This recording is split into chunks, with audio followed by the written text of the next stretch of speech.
सो जानब सत्संग प्रभाव, सो जानब सत्संग प्रभाव।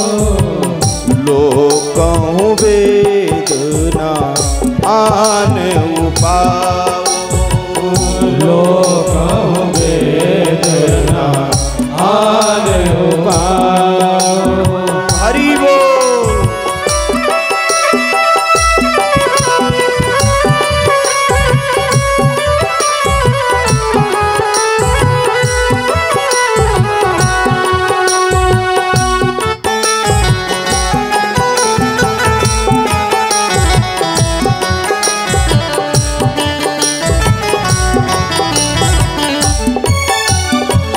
जानब सत्संग प्रभाव, लोकहु वेद ना आन उपाऊ। ना तो आपको वो उपाय लोक यानी संसार दे सकता है, और ना ही चारों वेदों में सामर्थ्य है कि वह उपाय आपको उस वेदों में खोजने पर मिल जाए। ना आपको कोई पुराण दे सकता है, ना कोई शास्त्र दे सकता है। तो दे कौन सकता है? सत्य। सत्य कौन है? अभी मैंने क्या बताया था? सत्य है कौन? परमात्मा है। और उसका जब संग करोगे उसी को कहते हैं सत्संग। जहां पर परमात्मा का चर्चा होता हो, पार ब्रह्म का गुणगान होता हो, उनका कथा होता हो, उसी को कहते हैं सत्संग।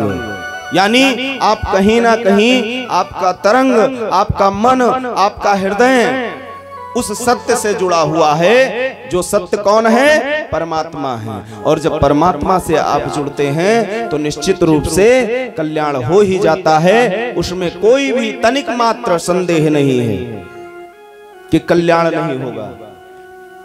कल्याण निश्चित है, लेकिन कब? एक घड़ी आधो घड़ी, आधो में पुनियाध। तुलसी बाबा ने कहा एक घड़ी आधो घड़ी, आधो में पुनियाध।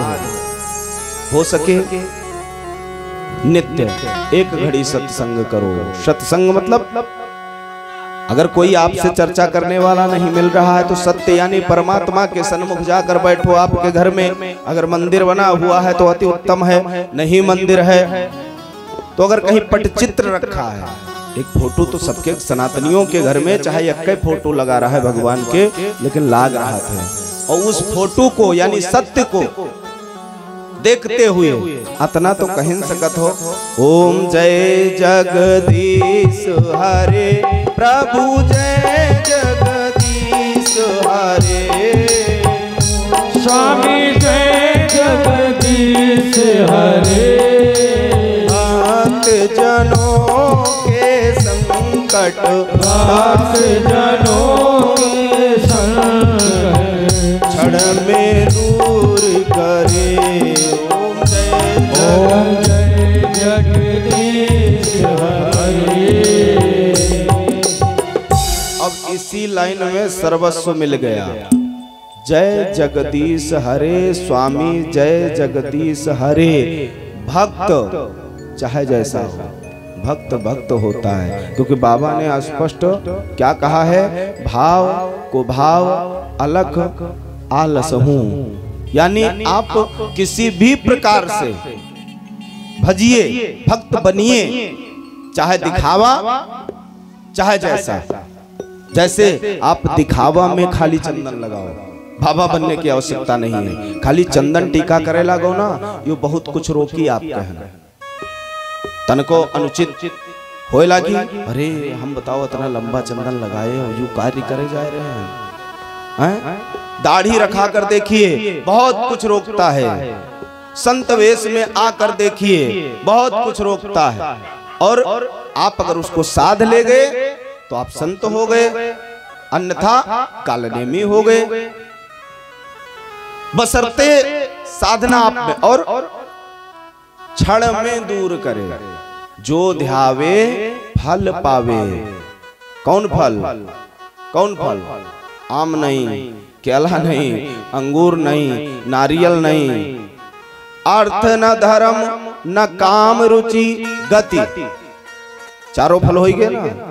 जैसे हम लोग हनुमान चालीसा में पढ़ते हैं बराबर, चार फल चार फल चार फल, लेकिन वो चार फल हैं का? तो यहां जो ध्यावे फल पावे, यक्के फल नहीं, चारों फल, अर्थ धर्म काम मोक्ष। अब इसमें अपनाना आपको क्या है, फ्रिज में रखना आपको क्या है, बाहर सड़ाना आपको क्या है, गलाना क्या है, ये आपके ऊपर निर्भर है। भगवान ने तो आपको फल दे दिया, अब आप क्या सजो सकते हैं, क्या गंवा सकते हैं, क्या सड़ा सकते हैं, ये आप पर निर्भर है।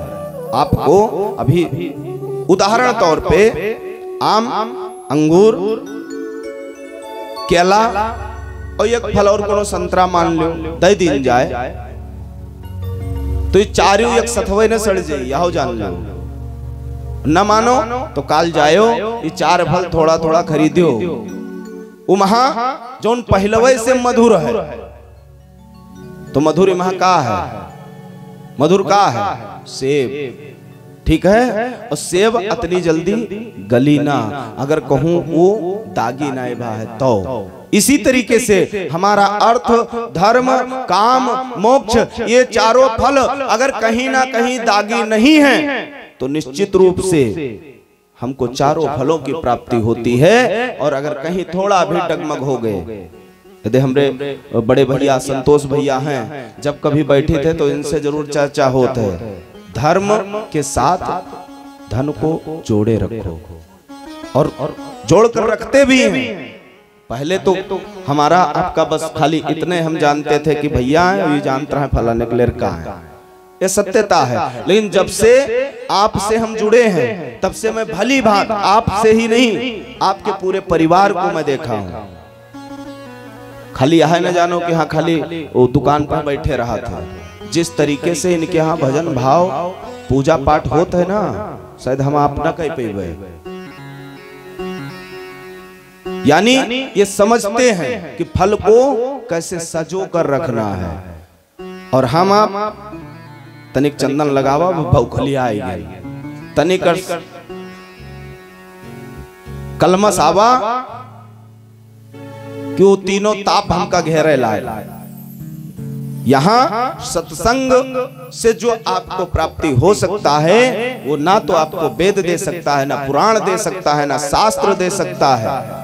उसको आप पढ़ोगे किसी तरीके से, अगर वेद का 2-4 मंत्र याद हो गया, अर्थ समझ में नहीं आएगा, अर्थ भी समझ में आ गया तो उसको उतार नहीं पाओगे जीवन में। लेकिन भगवान के सामने बैठ के राम राम कहे में, यानी सत्य का संग, सत्संग तो अलग विषय हो गया। सत्य कौन है? परमात्मा। परमात्मा के सन्मुख हम बैठे हैं, खाली राम राम कर रहे हैं, हमें कुछ नहीं आता है, न विद्या है, न बुद्धि है, न ज्ञान है, सबसे हम परे हैं। खाली उनका संग है, सन्मुख बैठे हैं, उनके संग में हैं, इतने मात्र से ही चारों फलों की प्राप्ति होती है। और यहाँ चर्चा सत्संग की हो रही है, और जब आप सत्संग की चर्चा करते हैं तो उसमें भगवान का कथा भी आ जाता है जो अथाह है। सन्मुख प्रभु बैठे ही हैं, इनकी छवि देखिए, इनका श्रृंगार देखिए, मन मुग्ध हो जाता होगा। और जब उस चरित्र को आप सुनते हैं जो इनका ही चरित्र है, जो कि अथाह है, अनंत है, कभी खत्म होने वाला नहीं है, तो फिर जीवन में आनंद ही आनंद है। इसलिए जिसके हृदय में सिया राम बसे, तिन और को नाम लियो न लियो।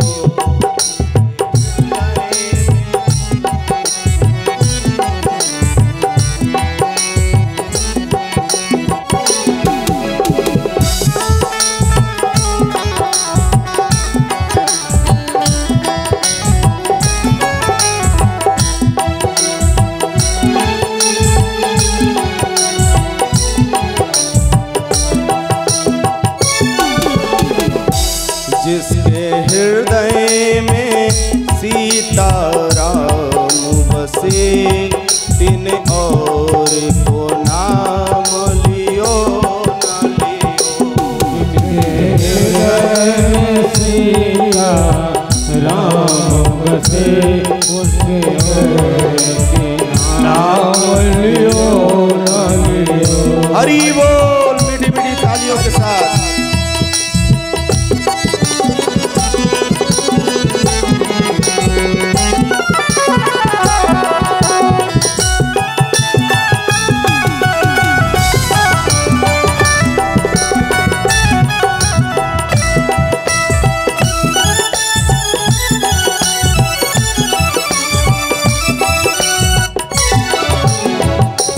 जिनके द्वारे श्री और गंग बहे, जिनके द्वारे यमुना गंग बहे, तीन कूप को नीर पियो न पियो। जिनके द्वारे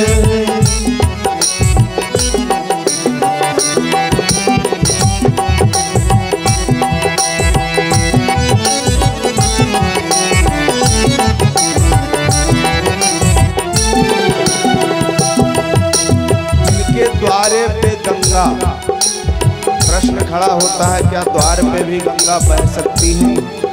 बह सकती है। कब? इसको हम क्या कहते हैं? कथा ज्ञान गंगा। क्या कहते हैं? कथा ज्ञान गंगा।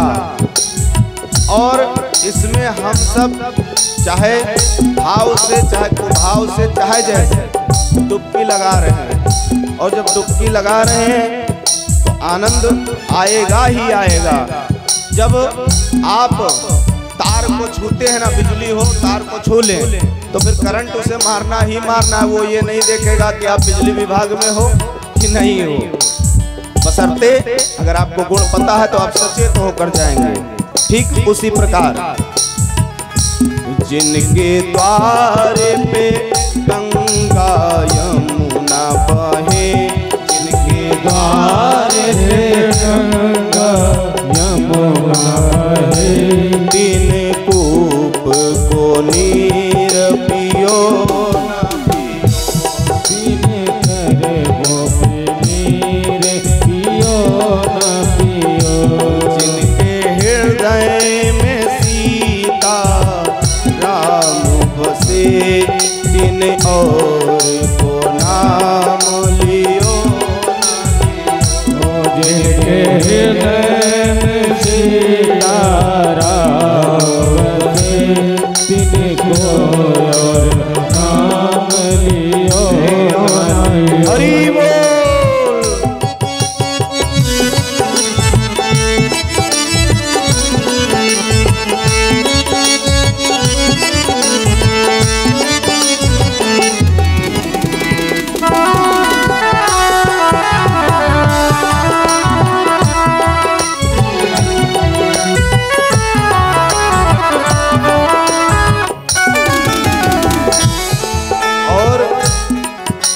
खूब सेवा करो, इधर उधर सबका पप्पा बनावत घूमो, सबका अम्मा बनावत घूमो, लेकिन अगर सचमुच जिन्होंने आपको जन्म दिया है उनकी सेवा अगर नहीं कर पाए तो फिर जीवन बेकार है।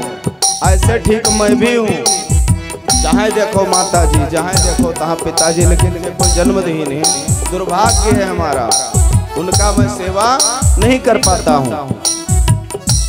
जिन माता पिता की सेवा करी, जिन माता पिता की सेवा करी, तीन तीरथ व्रत कियो। जिन माता पिता की सेवा करी, तीन तीरथ नाथ कियो न लियो।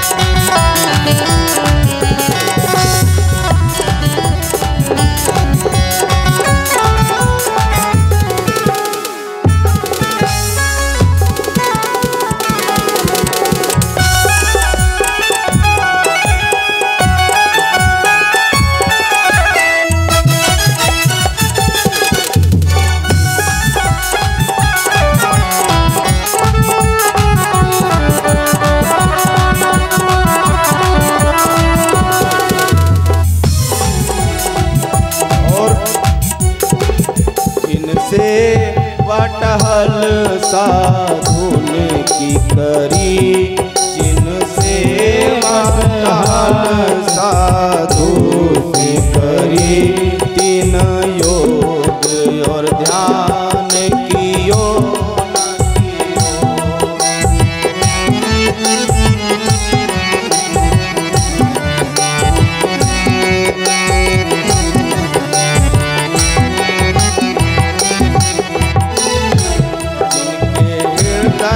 में सीताराम बसे, जिनके हृदय में सीताराम बसे, तीन नाम जियो न जियो, जिनके हृदय सीताराम बसे, जिनके और नाम जियो न जियो, जियो न जियो, जियो।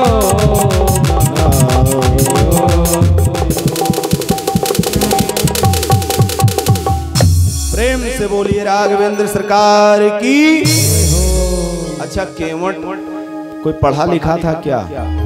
अगर पढ़ा लिखा होता तो कहीं दरबार में दरबारी होता, राजा महाराजा उसको बुला लेते, लेकिन उसके पास अगाध प्रेम था और प्रेम में ही भगवान रीझ जाते हैं। जब भगवान ने उतराई देने का प्रयास किया, बार बार कहा केवट जब तक उतराई नहीं लोगे आनंद नहीं आएगा। केवट हाथ जोड़ करके खड़ा हो गया, हे प्रभु बस आपका अनुग्रह आपका कृपा बना रहे, इसके सिवा और मुझे इस दीन को और किसी चीज की आवश्यकता नहीं है। बार बार भगवान ने चाहा देने को, लेकिन केवट ना ही किया। बाबा ने कहा अब कछु नाथ ना चाहिए मोरे, अब कछु नाथ ना चाहिए मोरे, अब कछु नाथ ना चाहिए मोरे, अब कछु नाथ ना चाहिए मोरे, दीन दयाल अनुग्रह तोरे, दीन दयाल अनुग्रह तोरे, अब कछु नाथ ना, अब कछु नाथ न चाहिए मोरे, अब कछु नाथ न चाहिए मोरे, अरे दीन दयाल अनुग्रह तोरे, दीन दयाल अनुग्रह तोरे, दीन दयाल अनुग्रह तोरे। केवट ने हाथ जोड़ करके प्रणाम किया, महाराज प्रभु बस आपका अनुग्रह आपका कृपा इस दास के ऊपर इस दीन के ऊपर बना रहे, मैं सर्वस्व पा गया। प्रभु ने कहा नहीं, जब तक आप उतराई नहीं लोगे तब तक मैं यहाँ से जाने वाला नहीं हूँ। केवट ने हाथ जोड़ करके कहा प्रभु अगर आप देना ही चाहते हैं तो वही बात, नाई से न नाई ले तो धोबी ना धोवाई ले, तो दे के उतराई प्रभु जाति ना बिगारी। नाई से ना नाई लेता है, धोबी ना धोबी से धुलाई लेता है, और हमने आपको पार किया है। हमारा आपका तो जन्म जन्म का नाता है, जिस जाति के आप उसी जाति का मैं, जो कार्य आपका वही कार्य मेरा। आज आप आए हैं मेरे घाट, मैंने आपको उतारा है, कल जब मैं आपके घाट आऊंगा तो आप मेरे ऊपर कृपा करना और मुझे भव सागर से पार कर देना।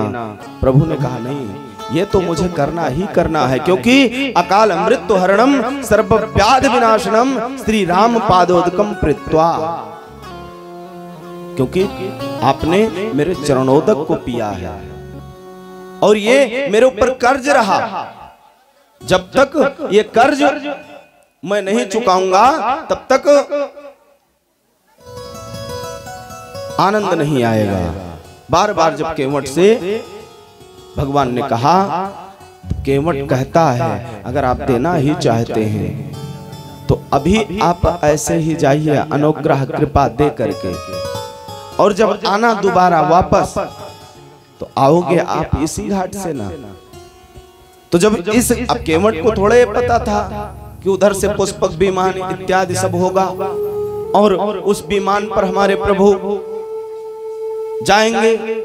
अगर ये बात केवट को पता होता तो बहुत कुछ ले सकता था केवट, लेकिन वो भक्त था और भक्त को भगवान का अनुग्रह, भगवान का कृपा की आवश्यकता होती है। धन दौलत माया की आवश्यकता नहीं होती है बंधु।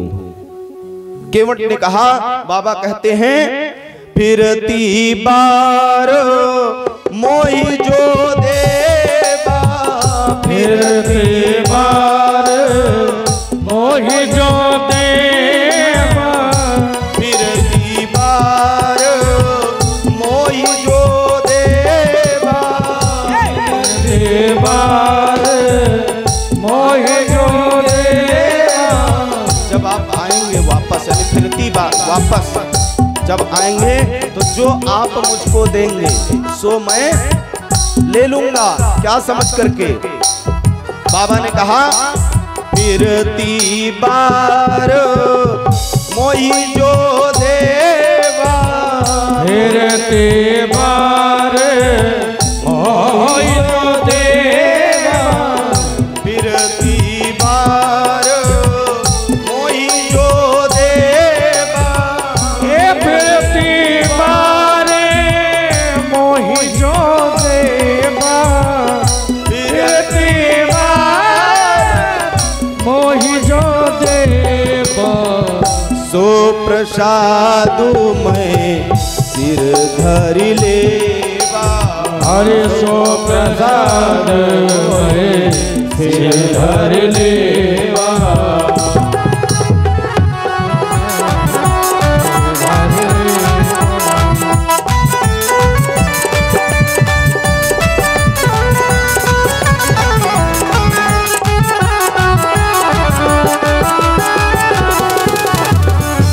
दोनों हाथ ऊपर करके मीठी मीठी तालियों के साथ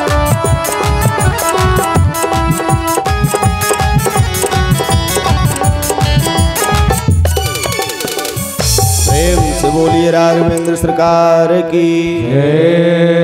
यहाँ केवट जी कहते हैं, प्रभु आप जो भी देना चाहते हैं अभी आप मत दीजिए, खाली अनुग्रह, खाली कृपा मेरे ऊपर बरसाइए और आप जाइए। जब आप वापस आइएगा तो जो आप मुझको देंगे, यह दास, यह सेवक, यह दीन प्रसाद समझ करके उसको सिरोधार्य करेगा, सिर पर धारण कर लेगा। इस प्रकार केवट ने कहा। प्रभु ने बहुत, यहां तक लखन भी आज प्रयास कर रहे हैं कि केवट को कुछ ना कुछ उतराई, और नियम भी है, अगर आप नाई के पास जाएं और दाढ़ी इत्यादि यानी केस अगर कटवाते हैं, अगर नाई को आप कुछ देते नहीं तो समझ लीजिए अपना श्री नष्ट कर रहे हैं, सर्वस्व नष्ट हो सकता है आपका। धोबी अगर आपके घर का कपड़ा धुलता है या प्रेस करता है, अगर आप उसको कुछ दे नहीं रहे हैं तो समझ लीजिए आपका सर्वस्व नष्ट हो जाएगा। क्यों? क्योंकि आपने तो कपड़ा धुल करके उसके यहाँ भेजा। अब खुद विचार करिए, कपड़ा प्रेस करने में कितना पाप होता है, केस काटने में कितना पाप होता है, कपड़े में छोटे छोटे कीटाणु छिपे होते हैं, उस पर प्रेस चलाया गया और किसके द्वारा मरा? धोबी के द्वारा। और अगर आप इतना पाप जो सहन कर रहा है मात्र आपके शरीर के शोभा के लिए, अगर उसको आप कुछ दे नहीं रहे हैं अर्थ, तो वो पाप चौगुना हो करके आपके ऊपर आएगा। इसलिए बंधुओं, कभी भी ऐसा कार्य मत करना जिससे, जबकि वो अर्थ पाएंगे उनका कुछ, क्योंकि उनका कर्म है। जैसे लोग कहते हैं अरे पंडिताओ बड़ा खराब होता है, अगर खराब होता तो मैं जीवित क्यों रहता, निपट गया होता अब तक। खराब नहीं है, बशर्ते इसका सदुपयोग और दुरुपयोग आपको खराब बनाता है, आपको अच्छा बनाता है। अगर पांडित कर्म करने के बाद जो अर्थ की प्राप्ति, दक्षिणा की प्राप्ति आपको होती है, इसका अगर सही रूप से शास्त्रोक्त नियमानुसार अगर इसका आप पालन करते हैं तो ये आपका विनाश नहीं करेगा। बाकी मैं कई पंडितों को देखा हूं कि 2-3 पीढ़ी तक खाली पंडिताव चलते है, उसके बाद नमो नारायण। क्योंकि आपने एक बार का घटना मैं बताऊं, यहाँ की घटना नहीं है, वो दूसरे जिला की घटना है। इत्तेफाक बस मैं पहुंच गया वहां, तो उनको लगा शायद, क्योंकि पहली बार उनके दरवाजे पर गया था, तो उनको लगा कोई बाबा आया होगा अपना जो है हाथ वाथ देखने वाला होगा। खैर मैं गया था, उस गांव में एक हमारे मित्र थे, उनसे मिलने के लिए। वो मित्र बेचारे, उनके पास दरवाजा छोटा था, तो ले जाकर के दूसरे द्वार पे बिठा दिए हमको। अंदर खिड़की के पास औरतें वार्ता कर रही हैं। वार्ता कैसा है? वो जो सिधवा का छिपकली गिरी रहा है, छुई का जो धरे रहो, बाबा आवाज दे दो। सुना हम कहा जय हो प्रभु, धन्य हो गया हम सिधवा पाए को, धन्य हो गया पंडिता हो कई कह हाली बोली कोनो में प्राण छोड़ावा से कहूँ न हुए साचो। अगर यू बांध दे न लेके गए हम अयोध्या में ठाकुर जी के अगर भोग लगाए तो मिट जाब हम हो, यो छिपकली छुआ सीधा दादा। हाली दे उनका दरवाजा छोड़ा। तो खुद कल्पना करिए, आपको हमसे अधिक आपको पता है आप सीधा कैसा हमको पुण्य करते हैं। अगर आप सचमुच अच्छे कर्म करके, खून पसीना से कमा करके अगर आप अन्नदान मुझे कर रहे हैं तो हमको भी लाभ करेगा, आपको भी लाभ करेगा। और अगर आप विप्र को, पंडित को, पंडा को अगर आप ठग रहे हैं मात्र अपने स्वार्थ के लिए, तो आपका तो विनाश होगा और साथ में जब वो छिपकली छुआ तो हमारो विनाश हो जाए। इसलिए भैया दान पुण्य बार बार हम कहा करीत है, अपने खून पसीना के कमाई के 10 अंश दान कीन करा करो। अभी नहीं कि आप धन हराम के अगर कहूँ परा मिल गया है, आप सोचो अब ये हम कसके खर्च करी। पंडित कहें बलाऊ फट दे हम ऐसे 10 रुपया दान करो, बहुत पवित्र। हमें इनमें धन न चाहिए, हमें धन वह चाहिए जी वहां आपके खून पसीना लगा हो, परिश्रम के हो। वो धन जब हम खाबे तो बुद्धिया कुछ काम करी। पर साल का घटना आपको बताएं, एक लोग के यहाँ गए पूजन करवाने, भैया पूजन करवाए। अब उनके यहाँ धन हरामे का आता है, क्योंकि अब कहना नहीं चाहिए, मैं खुद देखा। अब पता नहीं उस धन से हमारा स्वास्थ्य बिगड़ गया कि हमारे कर्म से, क्योंकि मैं कर्म किया था मात्र 1100 रुपया से ऊपर नहीं पावे वाला कर्म कीने रहा, और दक्षिणा पावा 2500 रुपया रोज।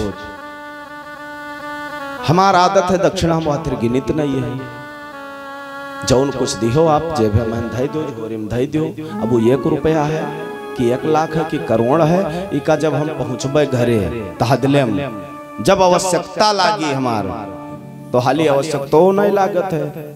लेकिन अब लालच तो हो ही जाता है कि हाँ 5 दिन मेहनत किनन, 10 दिन मेहनत किनन, तो हमें देखी भक्त कतना दी हिस्से और देखा तो हमरे हुक सवार होगा। दादा इतना हम मेहनत नहीं कीने हन, 6 दिन नहीं बीता भैया, 6 दिन नहीं व्यतीत हुआ, इलाज लखनऊ से चलना प्रारंभ हो गया। कहां से? अब हमरे कत्ती ना भिलौरा वालों के डॉक्टर रह गए। तो धन सर्वस्व नष्ट करता है, और उस गलती को मैं स्वीकार भी करता हूं। सत्य कहने में हिचकिचाहट नहीं रखना चाहिए कि नहीं इसको मैं छिपाऊंगा निश्चित रूप से। तो आप सबसे प्रार्थना है कि दान पुण्य जोन करो ना, तो जोन खेते में उपजय खून पसीना से उके दान पुण्य करो। यो नहीं कि हाँ चाहे जब धन हो उठा के हमरे जेब में रख दियो, हमारा जब हो कट जाई और दांव बैठ जाए तो हमरो गलो कटी जाई कोनो दुनिया। प्रेम से बोलिए राघवेंद्र सरकार की जय हो। तो यहाँ बाबा ने कहा बहुत कीन प्रभु लखन, हर प्रकार से प्रभु और लखन सिया, लेकिन निवेदन और वो गंगा पार करना, गंगा पार कराई। जो कुछ प्रभु देना चाहते हैं आज नहीं कछु केवट ले, केवट नहीं लिया। बार बार हाथ जोड़ करके प्रार्थना किया। अंतो गत्वा प्रणाम करता है। प्रणाम कैसे? लेट करके दंडवत, जैसे भरत जी ने किया था, पाहीनाथ कहीं पाही गोसाई, भूतल पर्यो लकुट की नाही। ठीक हो उसी प्रकार विदा कीन करुणा यतन भगत विमल वरुदे। जब केवट ने भगवान को गंगा जी पार कराने के बाद केवट जब भगवान की विदाई वहां से करता है, नेत्रों में अश्रु है, क्योंकि केवट भली भांत जानता था ये हैं कौन, आए क्यों हैं। आखिर पूरे गंगा घाट पे और कोई नौका नहीं था, सिर्फ मेरा ही था। अच्छी तरीके से भली भांति केवट को पता है। तभी करुणा पाहीनाथ के पाही गोसाई लेट करके प्रेम पूर्वक दंडवत करता है, प्रणाम करता है, और भगवान वहां से आगे प्रस्थान करते हैं।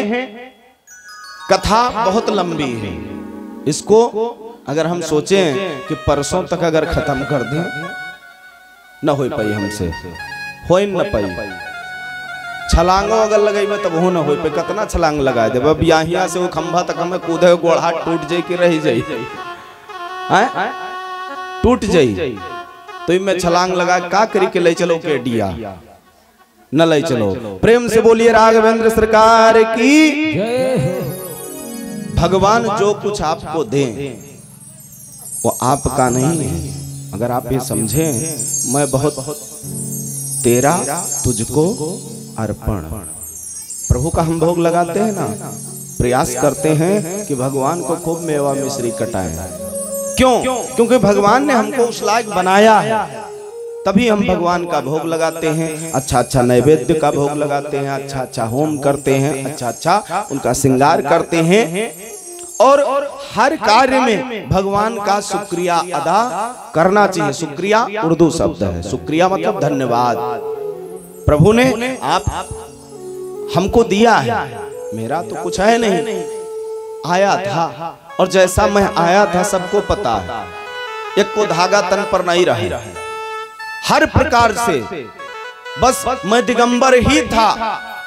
अगर आपने करधन से लेकर के और मस्तक के राजमणि तक अगर मुझे प्राप्त हुआ है तो वो मुझ में दम नहीं था कि मैं उसे प्राप्त कर पाऊं। ये आपका कृपा है, आपकी करुणा है, आप करुणा सागर हैं, दया निधान हैं, दाता हैं। आप सर्वस्व दे सकते हैं, और जब प्रभु सर्वस्व दे सकते हैं तो हमको दिक्कत क्या है? भोग लगा के हम